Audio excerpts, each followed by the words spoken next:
Good morning, everybody. Thank you, Joe. And what a wonderful occasion to start this Daring Cities event today with an all-female panel.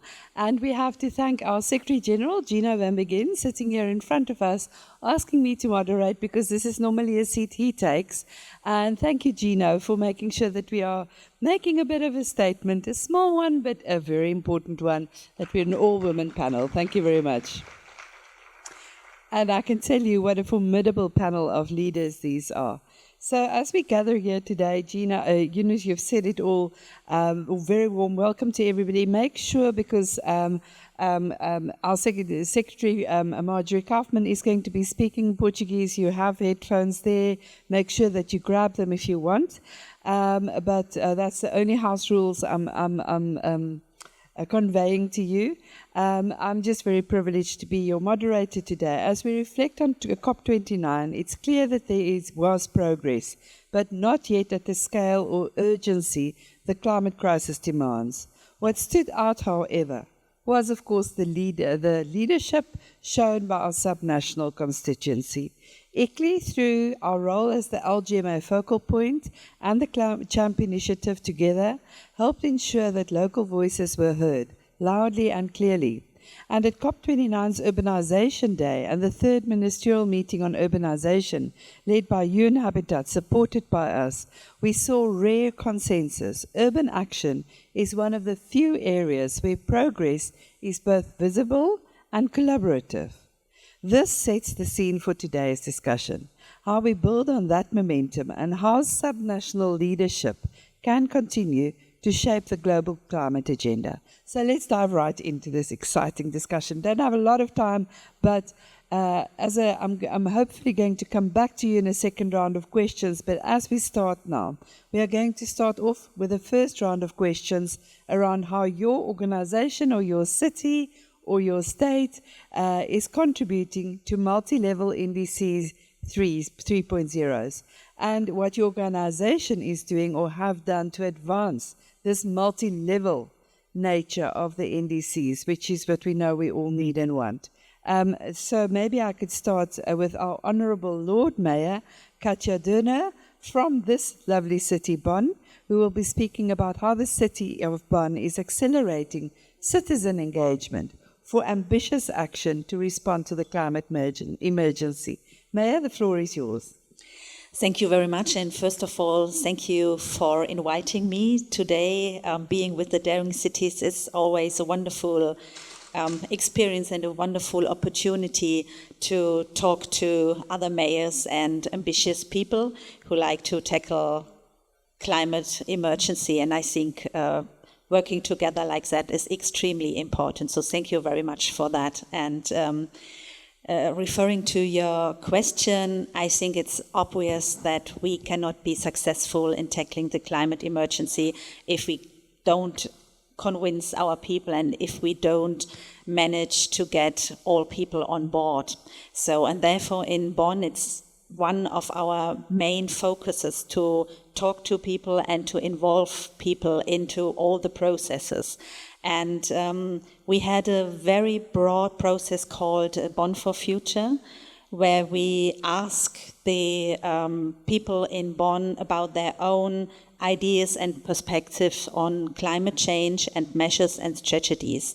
And we implemented their ideas and their perspective into our own climate plan. So we evolved our climate plan and our strategy with a goal to become climate neutral in 2035. On the one hand, on a scientific basis, on an administrative basis, but also with the ideas from our own people. And what we learned from this process, Bonn for Future, which was a process on the city level, that it's extremely important to talk on a quartiers level, on a lower level, and at the moment we invented 4 climate districts in Bonn, in Bad Godesberg, in Beul, and in the 4th district of Bonn, im Hartberg, and we cooperate with very well established cultural organizations or social welfare organizations and bring the idea of climate change in such a kind of network. So people have the possibility to learn, to get guidance, but also to bring their own ideas to account on a very basic level. And this is one of the lessons learned. Go directly and talk directly to the people, and our climate districts are a very important step to this point. And one other thing I think that is very important that we can contribute is our data. We established a good data platform with our climate data, and this is very transparent, and all other people are invited to use our data, and I think this will be very important when it comes to the next NDGs. Well, thank you very much, Mayor. I think, we all recall COPs where we attended, where issues around climate and culture were not even spoken of, and here we hear it every day. Data, of course, you highlighted so many important aspects. Hopefully we can dive really deeply into these discussions throughout the day. So let me now move to Ingrid Hoven, the Managing Director of this beautiful establishment housing GIZ. And we all know GIZ the world over as a trusted partner, especially us in the ICLEI world. We've come such a long journey with GIZ. Thank you for everything you're doing for local and subnational governments the world over. Many oftentimes in collaboration with us, but also with others. We thank you for your bold leadership in this space, understanding why local issues and implementation matters. So as Managing Director and big boss, if I may say, of this whole establishment GIZ, in supporting NDCs 3.0, specifically in the Global South, what is your particular emphasis and take on multi-level collaboration? Yeah, good morning, and it's always a pleasure to host Daring City here in our Bonn premises, the Bonn headquarters of GIZ. This has become now a tradition, actually. When you look back into the conferences we organized here, always side by side with the UNFCCC, SB conferences in Bonn with resilient cities. Now it's about daring cities. It's much more about the future and the vision that we want to achieve jointly. But I think this has become actually also for Bonn, for the SBs, like a cornerstone, a pillar of what has to happen in those 2 weeks. And especially I think that your conference, Daring Cities, brings this practical perspective of mayors around the world to this conference place, to the negotiations, where perhaps sometimes battles are a little bit fierce, but the mayors bring the perspective of doing what is doable, what is actually achievable into these two weeks. So many thanks to Gino van Begen for this excellent partnership, and of course special thanks to to the both guests of honor today, Lord Mayor of Bonn and of course Lord Mayor of Brasilia. So what are we doing? Actually, GIZ is working now and has started already last year to support more than almost 60 countries in elaborating their NDC 3.0. And it is a good tradition, and we started to do so already in the previous NDC cycles to figure out how we can bring subnational levels into these elaborations. And this depends, of course, on the setting. Not all the governments were from the very early stage perhaps so convinced that this is necessary, but I think that when you look into specific NDCs, like for instance, we have included subnational levels in Colombia, you figure out that actually the pattern of what is included in NDC changes. Cities are already experiencing much of the climate crisis, heating, flooding, and actually in Colombia we realized that the new NDC has actually a higher level of adaptation measures included than previously. And I think this is partially due to the input from municipalities. They are close to people. They know what they need, they know where they are suffering, and I think this brings a higher quality to the NDC process. The second point that I would like to underline is actually we have started to be in this process since 2017. Perhaps some of you do remember the big conference in Heidelberg organized by the German government, where I think that for the first time we really put municipalities, local governments much more on stage for the climate process. And since then a lot has happened. But still, I think we still have a long way to go, and therefore we are friends of CHAMP, friends of this multi-level high coalition, because we feel we have to forge more synergies among the different initiatives, have to make sure that we really scale up action that brings innovation and more resilience to cities. So this is like a second issue that we are pursuing in the NDC process. And finally, finance. Quite recently, a report was published by the World Bank that actually year by year, until 2050, we have to invest around $800 billion in investments to make cities not only people-centered, but actually also climate resilient. This is a huge amount of money. Of course, this can't be done by the public sector, so mobilization of other stakeholders, local capital markets, private sector, etc., is absolutely core and center. And this is actually another point that we have been inducing into the NDC process, to look for actionable activities, look for bankable projects that can be implemented in the nearer term, in the near future, so that really something changes on the ground. Fantastic, and very, very well said. These issues around financing, of course, are very close to our hearts and our daily discussions in the world of ICLEI and in the world of cities. So thank you for highlighting that as well. We now turn to another part of the world, a very important part of the world, as we move to Brazil. And I would like to say thank you very much again, Ms. Hoven. But as we now turn to Marjorie Kauffmann, who is the State Secretary for Environment and Infrastructure from the state of Rio Grande do Sul in Brazil, to hear your reflections, I just want to say thank you very much for being here. Your state is still recovering from some world-changing event in a way, which led to a lot of solutions that you had to find yourself and implement yourself. So really strong female leaders is what the world needs much more of. You're one of them. We would very much like to hear your reflections as we now look at the Brazilian NDC3 specifically, and how this helps addressing climate action in cities and exactly in states like yourselves. Marjorie, over to you. Thank you.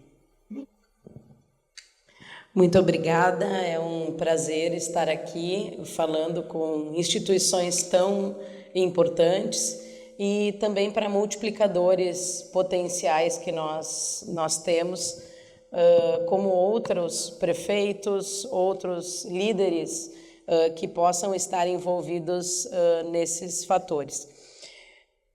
Nossas explanações a nível nacional e internacional, elas têm começado sempre pelos números, e acho que isso é primordial.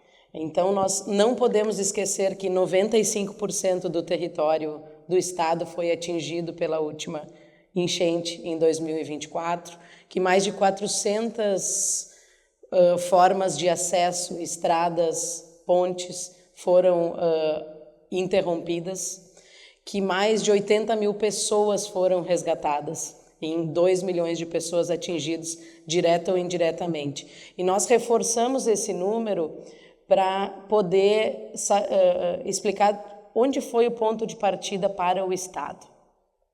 Então, recentemente eu mencionei em uma conferência que as pessoas perguntam qual é a lição do que aconteceu no estado do Rio Grande do Sul. E acho que a lição máxima foi do quanto nós estamos unidos como espécie, como ser vivo, como ser humano, e o quanto que nós precisamos estar juntos para esse objetivo comum de sobrevivência nesse momento climático.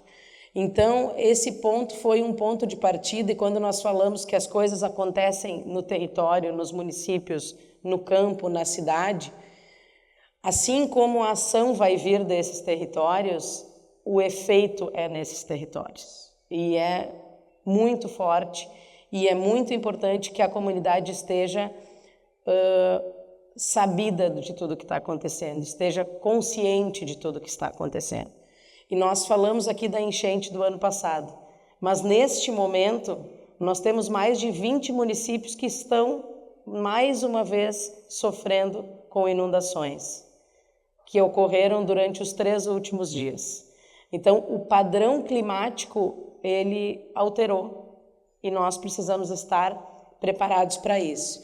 Recentemente eu ouvi também do ministro do STF que quando a gente pensa qual é como é que nós vamos reagir, como é que o Estado, que eu sou secretário de Estado, vai se posicionar, e ele disse, basta cada um fazer a sua parte bem feita, baixar a cabeça e fazer a sua parte bem feita. Então o Estado do Rio Grande do Sul, a partir desses números e daquela situação, pensou em como se organizar para poder reagir. E aí, quando a gente fala em uma reação de um desastre que atinge 95% da área territorial, é muito difícil, porque nós não temos a capacitação de todas as pessoas. Mas, como Estado, nós entendemos que o ponto inicial é o mapeamento das vulnerabilidades e das necessidades. Então, a partir da enchente de 2024, o Estado monta um plano que é um plano de resiliência, que é o Plano Rio Grande. Esse plano pode ser acessado nas páginas do governo do Estado, e ele tem a participação do setor público e privado em todas as suas faces. Ele tem a academia validando as novas implementações, e ele é um plano que tem mais de 30 anos de execução, entre obras de reconstrução adaptada, de preparação e também de transição, de inovação que vão estar contempladas. E conectado a esse plano, a nossa secretaria desenvolve o Proclima 2050, que tem uma série de ações que já tinham sido desenhadas antes mesmo de 2024, mas em 2024 todos os projetos de governo eles foram repensados e revisados à luz daqueles parâmetros que ocorreram naquela máxima cheia, embora o Rio Grande do Sul seja um estado dependente da agricultura. E a agricultura é mais afetada pela questão de secas e não de enchentes. E essa vulnerabilidade climática ela tem causado grandes prejuízos e desafios para a continuidade dessa cultura. E, por fim, mencionar aqui também mais um programa que nós fizemos dentro da Secretaria, que eu acho que é muito útil do ponto de vista que a Secretaria, como ela é estadual, ela é meio entre as metas assumidas pela União e os municípios, e a nossa ideia é fortalecer essa conexão. Nós criamos o Roadmap Climático do Estado do Rio Grande do Sul. Ele foi financiado pelo Future Fund, do Under 2, e ele é um software de perguntas, um questionário estruturado para os municípios, onde eles colocam todos os elementos de adaptação, resiliência e mudanças climáticas que possuem nas suas cidades. Então, se existe plano de mudanças climáticas, se existe plano de contingência, quantas vezes o município entrou em emergência ou em calamidade e decretou isso oficialmente, se a defesa civil está preparada, se a questão da drenagem urbana está contemplada. E nesta plataforma, num total de 497 municípios, nós já temos 440 que preencheram a plataforma. Então, como nessa semana, já estou finalizando, como nesta semana nós tivemos enxurrada novamente, a gente olha para essa plataforma e verifica a situação daqueles municípios e consegue aportar o reforço. Então, esses são uns dos projetos que todos estão disponíveis e acessíveis na plataforma e que foram constituídos com o apoio técnico da GIZ, do ICLEI, do Under 2 e de todos que colaboraram com esse processo. Obrigada. Thank you. Thank you very much, State Secretary. And this just reminds me that later today, in a different platform in our busy world, ICLEI, together with the World Water Council, will be hosting, in fact, a second webinar, global webinar with another range of cities who are not here in Bonn today, specifically on urban flooding, under the thematic partnership we have with the World Water Council around water, and it's either too much, too little, or too dirty, and you have both, too much, too little, perhaps also sometimes too dirty. So thank you very, very much for those insights, and we'll delve deeper into this. So to round up this panel, I'm going to ask in the same order, Mayor Katja Dörner, starting with you, just what are your ambitions and what is your message for us as a constituency and your desires for, it's a big question, but you can do it in 1 or 2 sentences. For what do we want to see in Berlin? What do we want to go to with Berlin? What do we want the outcome to be? Thank you. Well, from the perspective of a mayor, my wish is that our perspective is included and that we can give our experience and our guidance to the subnational level. And when I listen to you, dear Marjorie, I'm very hopeful that the Brazilian delegation and the Brazilian government who host the COP in Belém, that they realized how important the question of urbanization and the climate crisis on the urban level is. So I hope that we will manage to get a new kind of cooperation on the multi-level level. Multi-level level that includes the perspectives of the cities much more than it has been done before. Thank you. Dankeschön. Fantastic. And let's go over to GRZ. A big ask, but a short answer, please. Well, let me first start by congratulating Marjorie for actually the action that you're already taking. And when you have a chance to look into Brazil's NDC that was delivered last year, it's really a role model for including the municipal level in climate action. But more has to be done at the global level, I think. At least 1/3 of global CO2 reductions have to come from the local government level, so this is huge, and the opportunities are not seized. But additionally, I think the good news is for Belém, and I hope this message comes across, municipalities, cities, the local government level, this is the powerhouse for climate action, where you can really combine people-centered development with climate, to combating the climate crisis. It's actually where you meet both ends. And if this message comes across, and if we tell a lot of good stories of implementation like yours, or the one that Lord Mayor of Bonn has described to us, what is doable, and this is in the sense of your wonderful call to action, Mutirão, is this, how do you spell it out, Mutirão, the call for action of the Brazilian presidency. This is about concerted efforts for implementation. And I think this is at the municipal level really can be a reality. So this is my wish, good narratives, good best practices, and really the avenue for scaling it up. Very practical and something we as a constituency of local and subnational governments can really relate to that. And it's so wonderful to know, I said Berlin in the room here, it's so wonderful to know that this is the message that GRZ will also take forward to this very important COP30, a defining moment in the history of the world. So thank you very much for those insights. And just as we turn to the State Secretary for final remarks, reminding all of us it's a participatory event today, so get your cell phones ready. I think our team is going to facilitate a Mentimeter at the end of this for you to also make your inputs. But a State Secretary, from your perspective, you are in Brazil already. You have the climate and the barometer of what the feeling is in Brazil at the moment. It's going to intensify. What is your wish for success for our constituency, for states and cities in Belém? Bem, nós estamos trabalhando junto a tudo que nós vamos levar na COP, para que a gente possa demonstrar toda a diversidade de ações, e não só a biodiversidade que o Brasil tem. Mas o meu desejo como ser humano na COP é que a gente possa, de fato, conversar e trocar essas experiências para que a gente, inclusive, perceba os erros ou o melhor caminho a serem feitos, então que as pessoas possam estar mais próximas ainda na COP, imbuídas desse objetivo comum.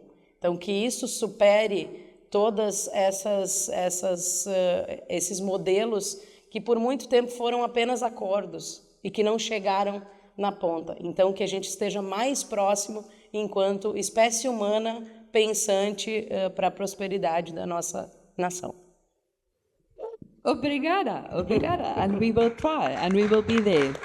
So I think we are all inspired. We're all looking forward to be together again in Berlin. There's still some days left here. Let that ambition only rise from here, from today onwards, to Berlin and beyond. So thank you very much, ladies. Honourable Lord Mayor, State Secretary, the head of GIZ, for a fantastic panel setting the scene for a very dynamic day.